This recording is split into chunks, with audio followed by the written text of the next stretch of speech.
سلام سلام أنبياء الله دعاة السلام لعباد الله سلام سلام أنبياء الله دعاة السلام لعباد الله حاز إبراهيم نعمة الإيمان حاز إبراهيم نعمة الإيمان وموسى الكليم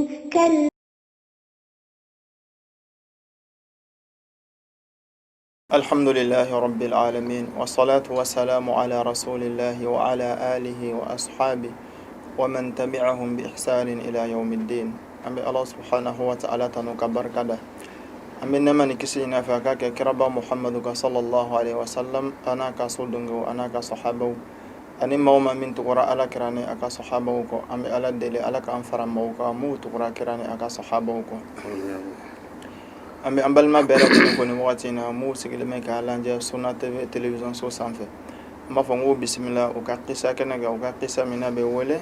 qasasul anbiya wal ma qisasul anbiya no ode nabi nyimo ka nyana maya o tarikhu la kala kana Sheikh Abdurrahim Isa Dante ni fole kam mbambulu ano da la jele kala utuloka insha Allah. Assalamu alaykum wa rahmatullahi ustaz. Wa alaykum assalam wa rahmatullahi wa barakatuh. Ustaz Modi ami fu ka tasirila lajel ke baga bela jelen kan ngaro sigero la islam ya fuli kan inala fe kala kan be soba ma anga fota na ngani ata bela jelen ya rabbal alamin alhamdulillah ambalu sigita malena ankmara annabiyullah lut alayhi salam ay chama faga kisala situ akanya na ya damle fokana se ga chiden ya se ama anda se roma alhamdulillah nya yara ga fongo lut ale chiragata sadum ko maudema ataru soro bala ka juguma mi ka folo ko ye mushriku yayi o kofe unana siratiga faraga siratiga kofe o ye juguma chama ge juguma mu ni alakalilu ni akagelen kosobe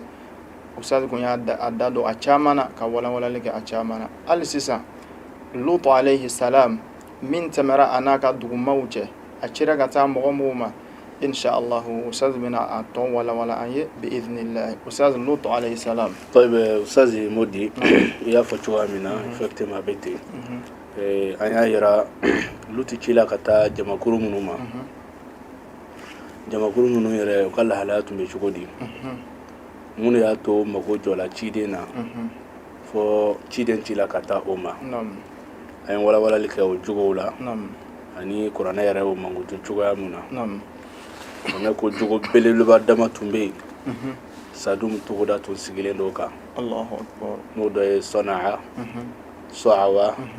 amura duma afara sadumka Allahu akbar tugoda wolonfla tundo donc a fola mu yotume boli bato ke ko me boli bato aflana muye otume sira da mo hawni qata'u turq Allahu akbar tango o jogo ndina la wolo jogo were la kari ko tugu do ba fese jogo amina o tola sira dare la fo iblisul la'in nana o la dege jogo were la Allahu akbar no de ka cheka chenini muso ka muso ni Allahu akbar ni jogo mi fle ni ka kon luti ka mo nye yana ma ya tunteni do Allahu akbar akunte histoire la fe kosebe لذلك لوتي يرتمو فاطمه بها كم هما ذلك او كوني بارا سبقكم بها من احد طيب ولا استاذ مودي جوجو بلبلبا ورا من بداوكا ديجا نيو فو نودي فاحشاي كنا يا ولتي رچامانا جوجو من بغون اولا توني ode ka fo o tume jurumula ko da kene ka fierté kana e tumalo yana Allahu o de y'a to dɔnnibagaw b'a fɔ ko tun bɛ ɲɔgɔn da hali fiɲɛ bila la Allahu akbar kamalenkɔrɔ dama ka bɔ k'u bɛ gɛrɛn sigi jamaba k'i sigi kamalenkɔrɔ dama ka bɔ k'i jɔ kɛnɛ kan olu bɛ ɲɔgɔn da fiɲɛ bila la ni mun kɛra premier ye kado bɛ d'o ma ni jogojugu banni tun b'o la donc a dɔ fana ye mun ye ciden yɛrɛ fana o ye dɔgɔyama sugu bɛɛ lajɛlen ta ka ɲɛsin Lutu ma o kun t'o ka kira bonya fewu a tun takdirulen t'o wolo yɛrɛ a jatelen t'o wolo kosɛbɛ ibo de famiyo ka kuma la awalam nanhaka anil alamin ha wa innaka la ta'lamu ma nurid لذلك نيكرنك السياغو لجه أبدا كنك أيه أقول ما نمتي لغلغتو يردي ما نتوفوش تين كيبو كاللغلغتو يأتي كنك هنا فلوتي كامو لا يسادو مكوتي نالو مو يردي هلو كجابي كجولا يوارو كونو نالو مو لذلك أستاذي كم يقال لهلاك لاني تشوي لوتو يرفنك موقفه كلام ويك عن يشوك الله على يعني فيلم عليك أجوا يراسا كسبة وفي c'est très très important الله أكبر parce que أنا أدون سيسا أني ما سوق منو بيننا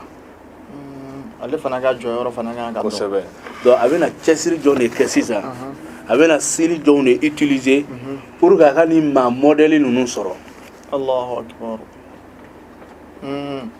donc wala mba dawla ka fo sigata la bara bina ke luti wolo alayhi salam oni ko bo chuga fene la eni ne na ya ka sili do no de aka uslubu ye dawa senfe sigata la ka fo ambe se ka sira do fene famia ka fo souvent dawa sira fe na gele ala am se ka tani sira ni fe wala usazo ba fo ko lutu ka metobu folo folo dawa yere kunangunga o de ad-da'watu ila at-tawhid ad-da'watu ila at-tawhid ode ka weleli ke katala yere kliba chama folo baro de ya bela jenena juguma yi Allahu akbar no fana no chena dona be chena fen bebe bo kono mushriku koni abe kaba koma fana desera ka komi ke amana nyuma nge chugo chugo be fu ko sebe lidhalika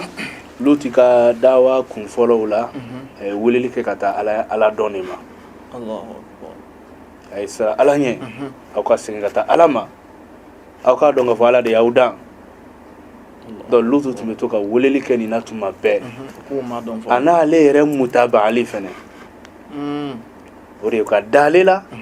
ale be ka weleli ka min do o boloni o ka tugo fene ko ka kishi bodila Allahu akbar ni bela jelen kala luti ka chesiri ka nyasha ka mohoma bi hada al mafhum yidro ibai ka fukumi luti ka weleli ka kun folo e munye أشهد أن لا إله إلا الله وأن لوط رسول الله نيتي لوط كدعوة يرى بازي وتيدين بلا جلين كدعوة سجلاني نيكا الله أكبر وإذا إيكا كمالا تيجي أمبال ما شاء دوبي الله يلا جربي أيسلم يا بلا نيا نينغا ngو أو كاي موقف يمو يكان يشي القرآن ما أكو أو يرد دالين تكرا لا فلو كماتي القرآن ما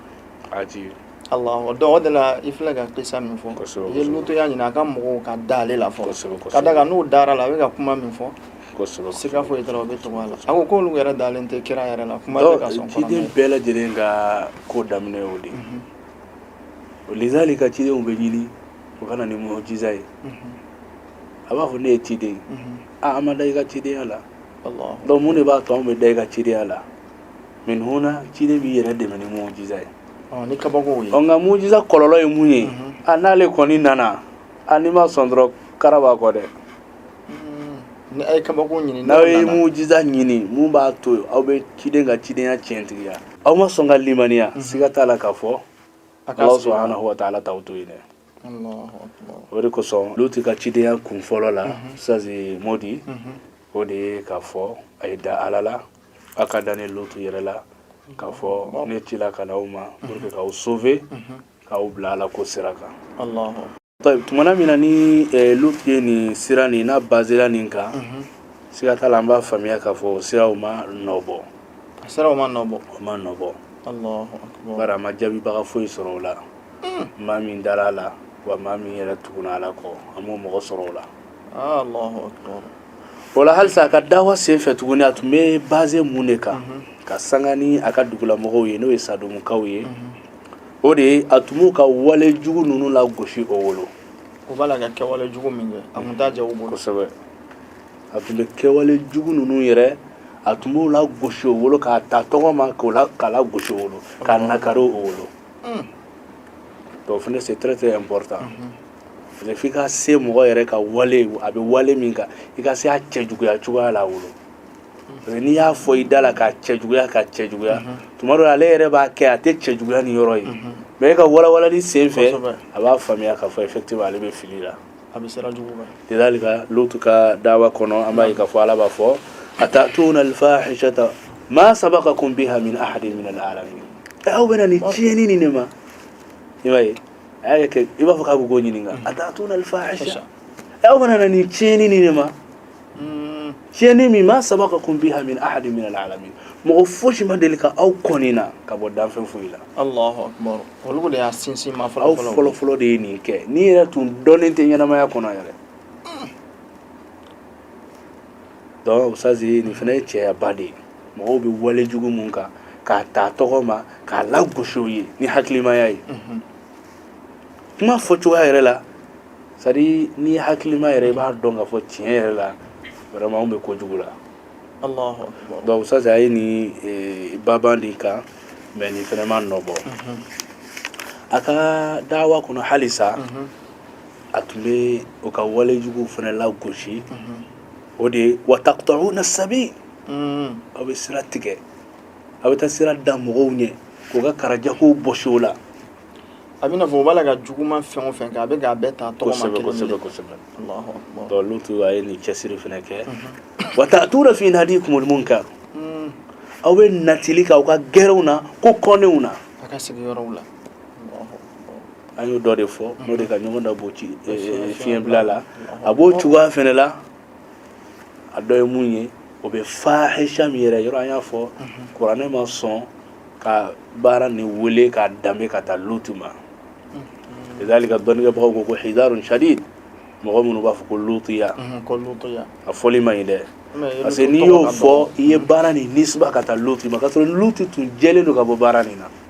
kabara'atu zib min dambi yusuf i n'a fɔ suruku jɛla cogoya min na ka bɔ yusufu jeli la donc lutu fana tun jɛlen don ka bɔ baara nin ma bala a ye fɛɛrɛ bɛɛ kɛ pour que u ka se ka baara nin dabila mais o ma sɔn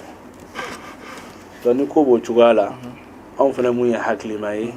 an b'an ka baara nin danbe ka taa lutu ma o de la ni lutu tɔgɔ fɔra dɔrɔn e mɔgɔw jaabi tigɛ hali a tɔgɔma yɛrɛ man ca a tɔgɔmaw man ca dɛ effectivement sahih lidhalika Ustaz Modi nin yɔrɔ nin na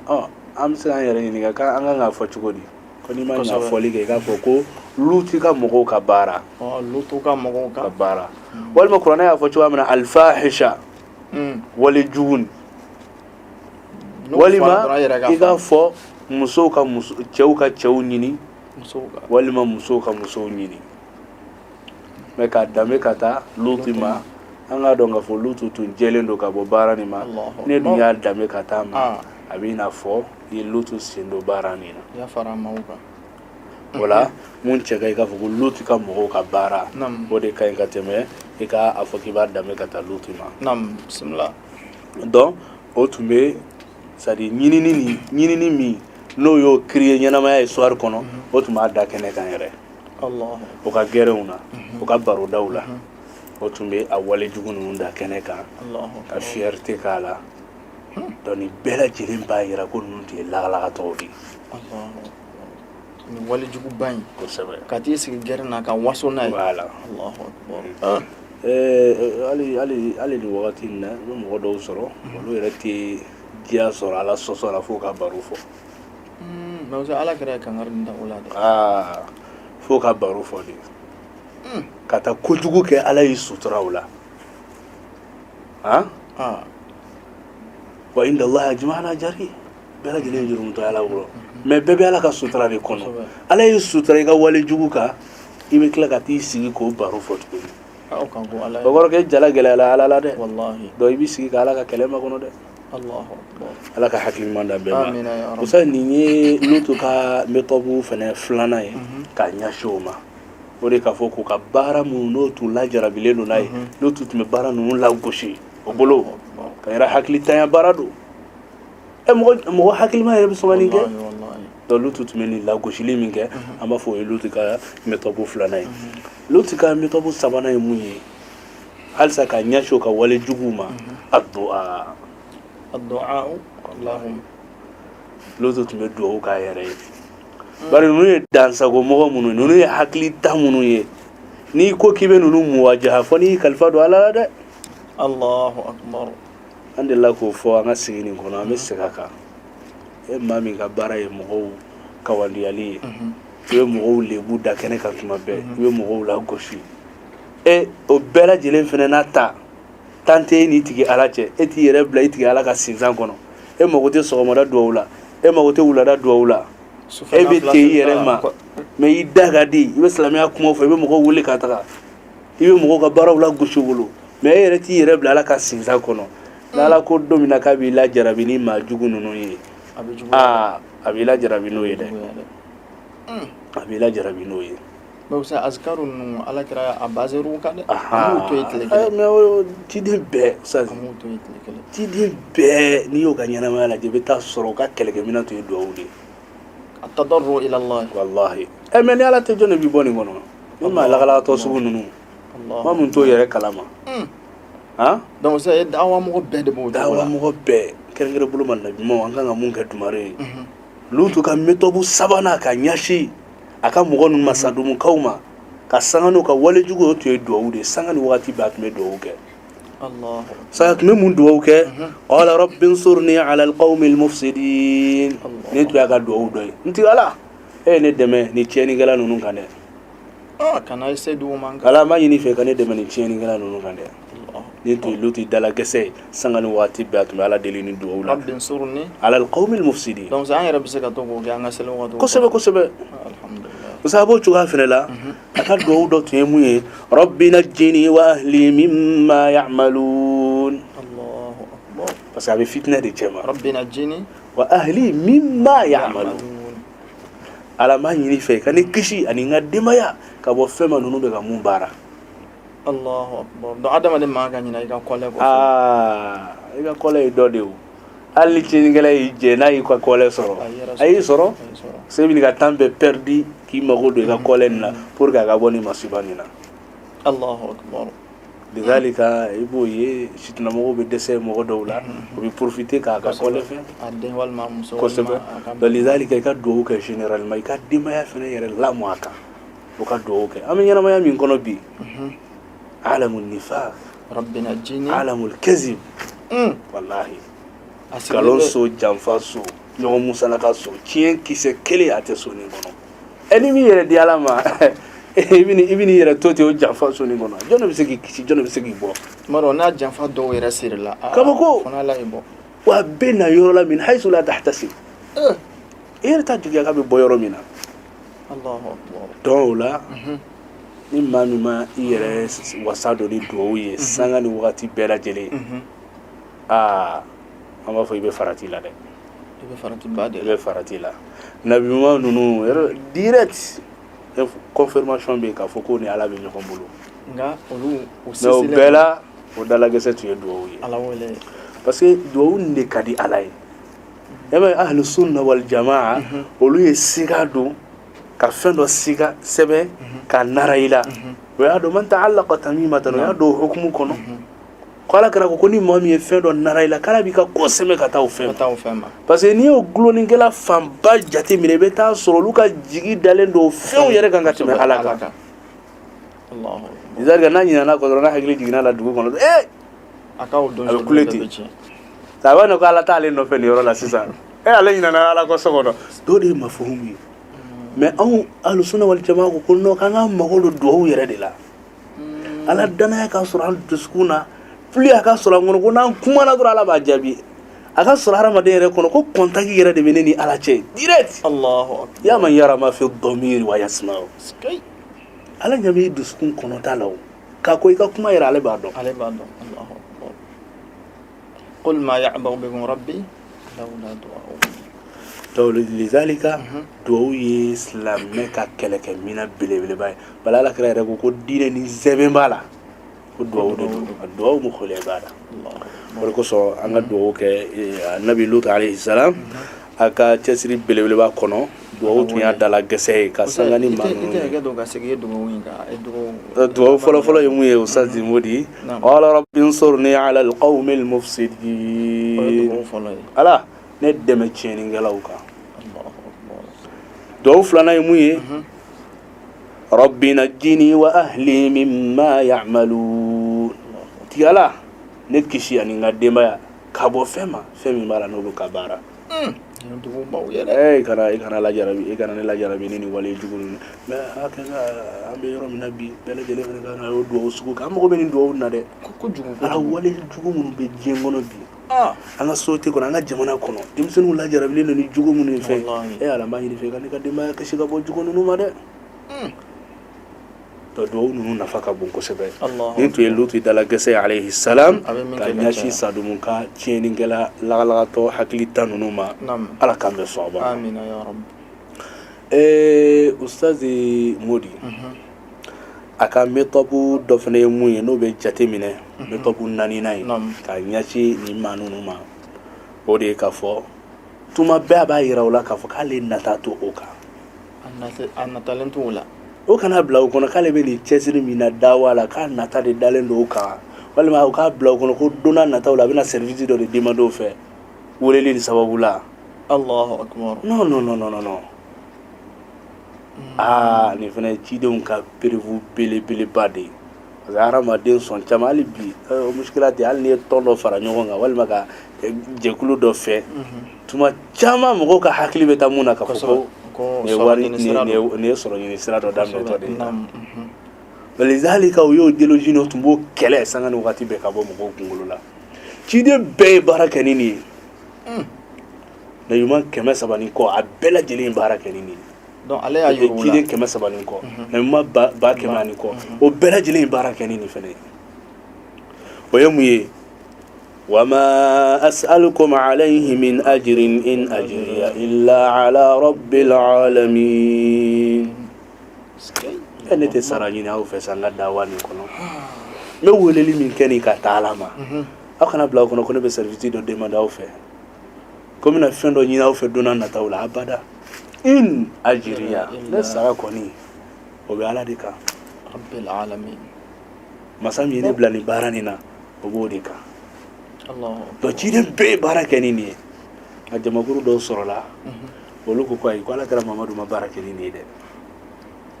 kala kala Muhammad sallallahu alaihi wasallam kay service do demander amando fe kuma nya hakili sho ko ala kara ko tinde ko ala ka chide ko ka be sara kilimi nan fe ko de ki ka ale ka alu kanu ale ga somo ki ko kanu ذلك الذي يبشر الله عباده الذين آمنوا وعملوا الصالحات قل لا أسألكم عليه أجرا إلا المودة في القربى وقد الليل إلا المودة في القربى قال كراكو قال تسرينا مندوفة كوفاو كاني بارمغو كانو ناسمغو أكو كانو الله أكبر طيب كراكا وقت صلى الله عليه وسلم دو يبروفيتي كان يغنا كما فو ابن عباس هنا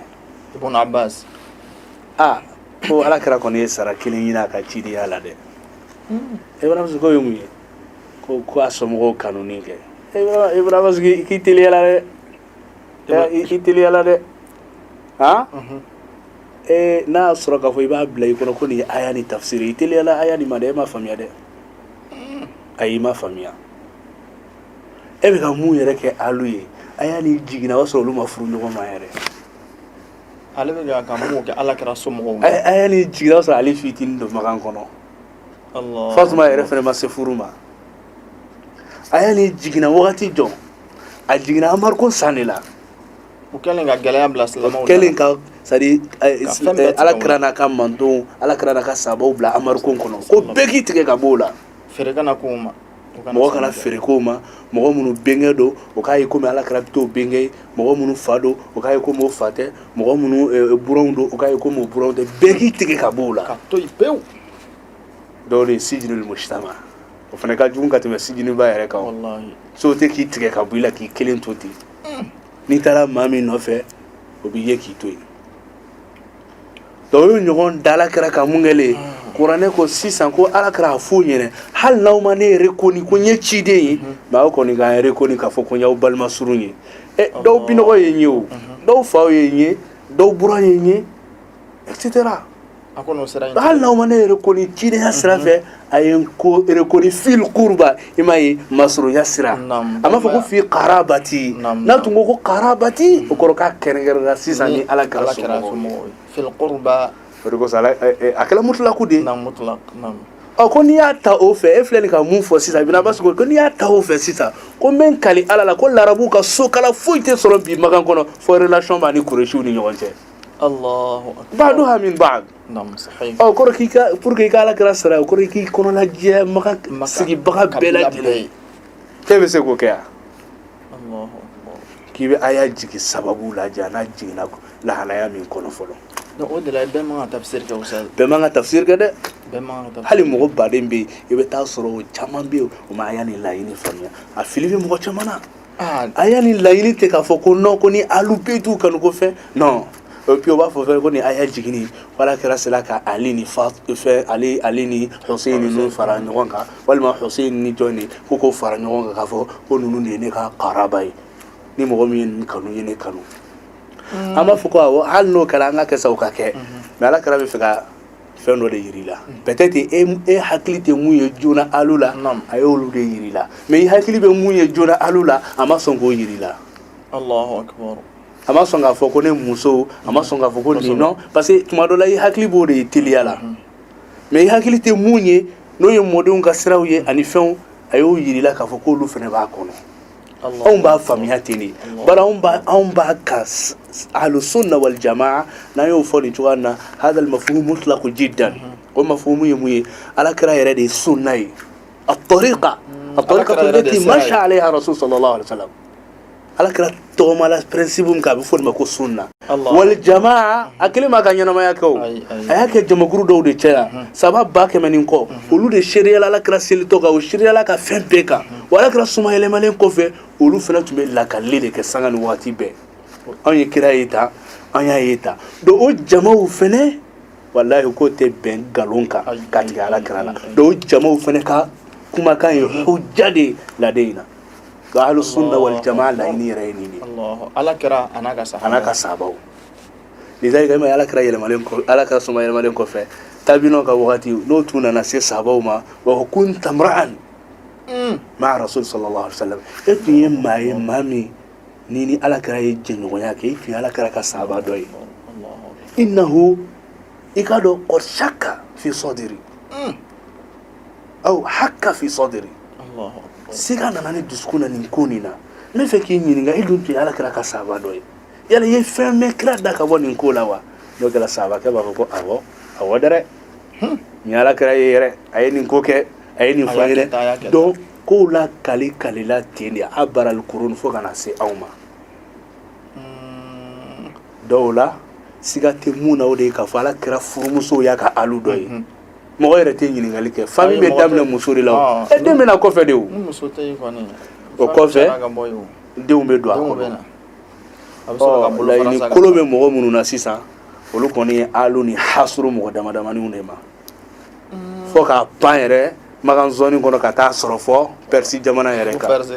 ka hinana ko doni kisei o bo nyugona laga to de nege me mo munu sonsolen do ka chala fe وتي دونغو سرولولا على كان بسباتي على كان بلوس لباغا كان فتو لمناكا والسلام عليكم ورحمه الله وبركاته السلام فيك بركاته ام بي ان لجلك لا بلا جلن فو على سجدا غير ان وعليكم السلام ورحمه الله وبركاته سلام سلام انبياء الله دعاء السلام لعباد الله سلام سلام